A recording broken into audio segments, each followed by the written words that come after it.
Good morning. I just was playing backstage with this, and this is absolutely mind-blowing. I'm Robert Scoble, and I just joined Upload VR to cover this new space, virtual reality. And glad to see so many people made it this morning after being out on the town in New Orleans. Yes. So, first of all, how many people here have or have even had a 15-minute demo in one of the high-end headsets, just to give me a sense, like HTC Vive, Oculus Rift, or Sony PlayStation VR? So this is a very astute audience, which is great, because then we can get really nerdy pretty quickly. We don't have to explain what VR is in a lot of depth. Why do we need a sensor like this? Why is HTC's controllers or the Oculus Rift's controllers not enough? Why do we need a new optical sensor like this?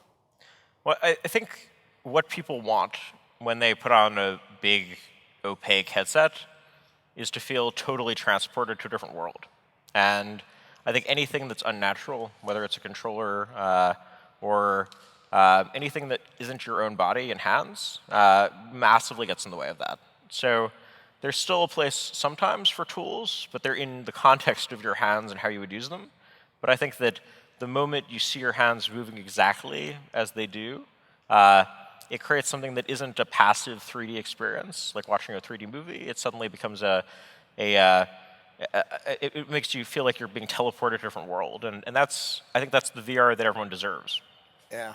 Today, if you want to do this, you have to have an Oculus Rift or even a Gear VR or something. And then you have to buy a $79 developer kit and strap that on the front of this, right? When are we going to get it built into the headset where we get these optical sensors that look at our hands built in and we don't have to worry about strapping it on and aligning it properly and stuff like that?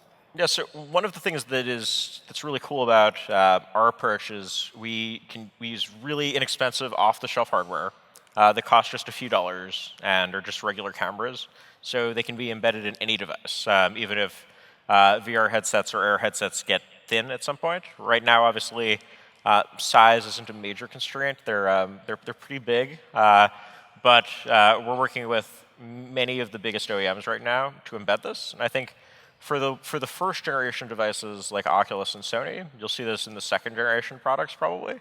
Yeah. But for the many OEMs that are targeting all-in-one or mobile VR, which many are targeting for launch at the end of this year, you'll probably see at least 2 or 3 of those devices. Because once you start talking about mobility and portability, we think hands are really the only input that is always with someone, but also that approaches the level of immersion that people expect from VR. Yeah. If we jump 5 years into the future, I have a feeling we're going to be wearing a piece of glass, whether it's from Magic Leap or Meta or Oculus or Facebook or Apple or Microsoft's HoloLens, version 3. And those things I expect are going to have sensors like this built in. There's competitive approaches to leap motion, right?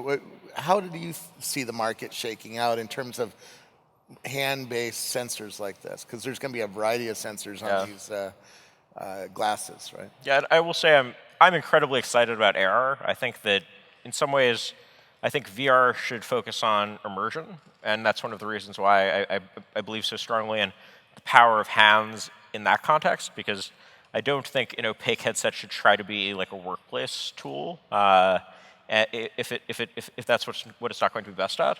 But on the other hand, I think that AR has the potential to disrupt everything and be massively disruptive both to consumer experiences but also to the workplace. Because once you can project something over the environment that is physically indistinguishable, that sort of is the end almost of all consumer electronics that we know. And in some ways, it's also the end of time and space. Like my children can grow up with a child projected in their room who lives in Iraq or something. So it has these massive implications, but you absolutely need your hands for those things too, but just in a different way. So right now, we think that in terms of the actual tracking of the hands and fingers, for VR and AR, you have to track them incredibly fast, and you have to be able to see all the fingers, and you have to be able to do things like grab an object and move it. And right right now, we're really the only company that has that level of speed and accuracy. But on the other hand, because we focus so much on tracking hands and fingers, we don't try to track the room or objects. And that's where other technology is better. So there are lots of interesting work being done in tracking rooms and objects and 3D scanning things. And the best thing is a combination of those where someone else provides voice recognition for text input, someone else does object scanning to tell us that there's a table there, and then we do the hand tracking to let the person touch the thing on the table that's being projected there. So we're focusing on one very, very hard problem that's so hard that it's been unsolved for decades, really.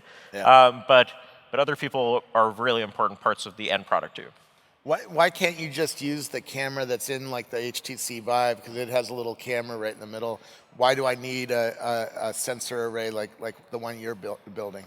Yeah, and you almost can use it. So the sensors we use are actually VGA, so very, very low resolution. But we really believe that it should work in total darkness and also in very high light. So we like to have a few infrared LEDs, and because of that, the sensor has to be able to see infrared. So the good thing is it's extremely small, and because these sorts of things will fall in price and size and such with the price of commodity silicon, they'll just continue to get more available and more inexpensive. Yeah, you already have a prototype of one that's going to be built into a headset that looks like a strip of chewing gum, right? Yeah, it's incredible how small these things are. And I guess if you think about the sort of 10 megapixel plus sensors that are in phones today, those are really small.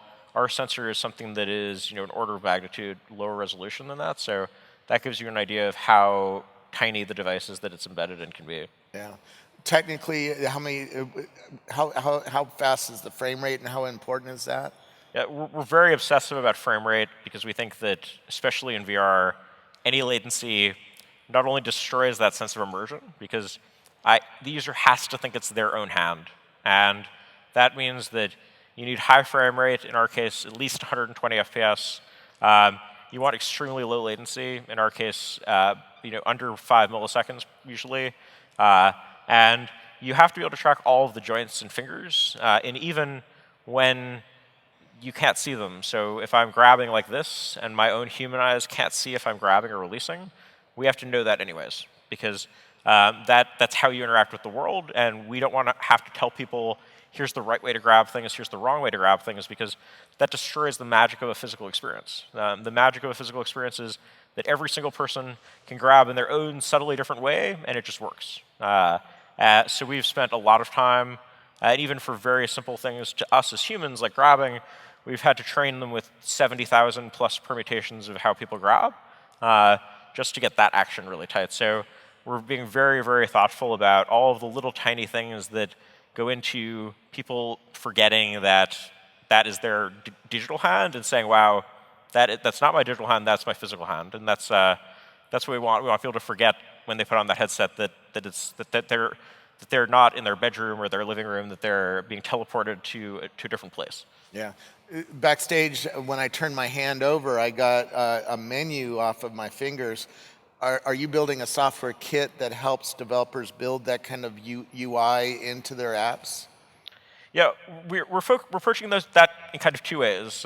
One is by exercising a level of thought leadership in terms of thinking through what are some problems with VR right now that can be solved by the introduction of hands. And I think menus are one, because you don't have a file bar or anything in VR anymore, and you wouldn't want one. Yeah. But something universal, like I turn my hand this way, and then a menu pops out around here, and then potentially it could display certain high-level information like email alerts, and I could decide based on that if it's important enough to leave the immersive environment or not. And then if I want to, I could just push a button there. But also, that can become the universal way of accessing the control panel in a given application. So in that video with the blocks application, when someone turns their hand this way, there's a bar where they can select different shapes. So we think that in VR, it's really important that there are certain universal things. For most things, we can get away with picking things that are direct physical metaphors, and that way you don't have to have a tutorial, you don't have to teach people sign language. Yeah. But for some things, you have to have certain gestures, and for those gestures, we want it to be as obvious as possible. Yeah. Looking at I had a demo of the Meta augmented reality glass, and Magic Leap is similar. They're going to have eye sensors and a visual way of putting this stuff on the real world. And then they have a whole bunch of sensor arrays to map out the world, like you said. Some are based on like the Google Tango technology. In fact, Meta hired 2 of the guys who built Google's Tango technology, which most of us don't even have yet on a phone. Right? That's coming next month at Google I/O. Where do you see this? What should developers pay attention to in this world that's coming? Because right now we're in such early days in terms of building a user interface for this new virtual world, and soon this augmented reality world where we have to put things on top of the real world and make it human, right? Yeah, and we're in a fortunate position because we talk to so many different OEMs. And one thing that I think we have a unique insight into is that the sort of VR companies that most people think of, like Sony and Oculus and Valve, those are really just sort of the very, very tip of the iceberg. And really almost every major technology company in the world, whether it's like large Chinese companies like Tencent or Alibaba, or traditional hardware companies in like South Korea or Taiwan or in the US, anyone that you could name off the top of your head has some VR program. And many of them are going to fail, of course, but I've been impressed with how quickly they've all sort of synchronized around a middle ground, which is not slot in mobile, which I think is a sort of relatively weak experience, because you don't want to, if you loan your VR headset to someone, you don't want to have to give them your phone, you don't want to like get a text message and be pulled out of the environment. But on the other hand, you shouldn't have to have like a $3,000 gaming computer and sensors all over your room. So I think a lot of the biggest companies that don't want to miss out on the next platform are thinking about a sort of all-in-one headset that has its own mobile processor, doesn't need to be connected to a $3,000 gaming computer, but is still an independent device that they can sell to people and control the experience. And we're going to see a lot of those coming out towards the middle and end of this year. And I think that will be probably the biggest part of the market pretty quickly. And that's also a big focus for us in terms of hands, because, again, there's just a practical question around, once I have any sort of mobility, what is a powerful 3D input device that I always have with me? And usually people have their hands with them when they go outside. Yeah.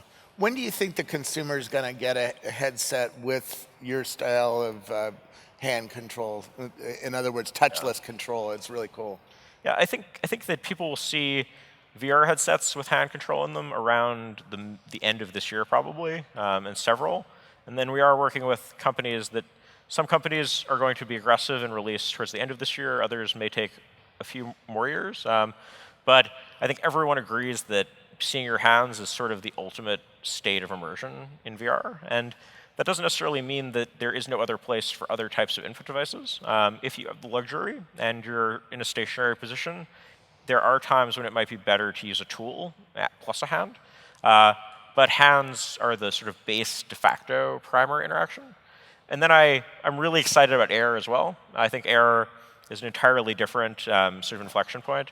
And I think that requires hands, not only because you're portable, but also because just a core part of the experience is being able to touch the things you see around you. And it would be such a shame if we had technology that could make us see anything exactly like real life, but we couldn't touch it. We had to touch the side of our head to interact with it. That would be a big, big shame. Yeah. I could talk to you for hours. Unfortunately, we have 20 minutes on stage. Thank you so much, and thanks for getting up early this morning thanks to hear us.